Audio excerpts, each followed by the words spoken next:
Sa supply ng pagkain ng pinoproblema ng mga taga-Capiz. Wala pa rin kuryente sa probinsya.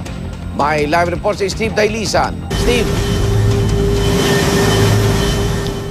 Good morning, Igan. Alam mo, simula kahapon hanggang kagabi ay naging maulan dito sa probinsya ng Capiz. Hanggang ngayong umaga nga ay makulimlim pa rin. Yan yung isa sa pinoproblema ng marami sa mga taga rito, lalo't marami yung mga nawalan ng mga tirahan.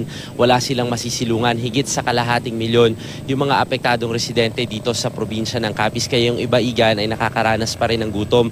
Ang paliwanag sa atin ni Governor Victor Tanco kahapon, hindi naman daw lahat yung 250,000 na yon ay maseservisyohan nila. Kaya minsan, 2 araw bago sila makapaghatid na mga relief goods, yung problema nga nila nitong mga nakalipas na araw ay yung mga pinagkukunan nila ng pagkain ay yung mismong probinsya pa lamang. Ang maganda, kahapon ay nagbukas na itong Roxas City Airport kaya nagsisimula ng pumasok yung tulong mula sa national government at ilan pang mga NGO. Isa sa mga problema nila dito ay yung pinagkukunan ng tubig dahil kahapon nasaksihan natin kung gaano kahaba yung pila para makabili lamang ng malinis na tubig. Nagkakaubusan na rin sila ng kandila dito, Igan, dahil ilang araw na nga na walang kuryente at yung mga gasolinahan nila dito, kung bibili naman sila ng kerosene para dun sa kanilang mga gasera, marami ang serado. Actually, lahat halos ng mga naikot natin na mga gasolinahan ay pinatumba, iilan lamang yung natitira. Kaya nga nag-utos na rin ang lokal na pamahalaan dito na maglagay na ng limit kung gaano lang karami yung ibebenta ng mga gasolina para nang sa ganon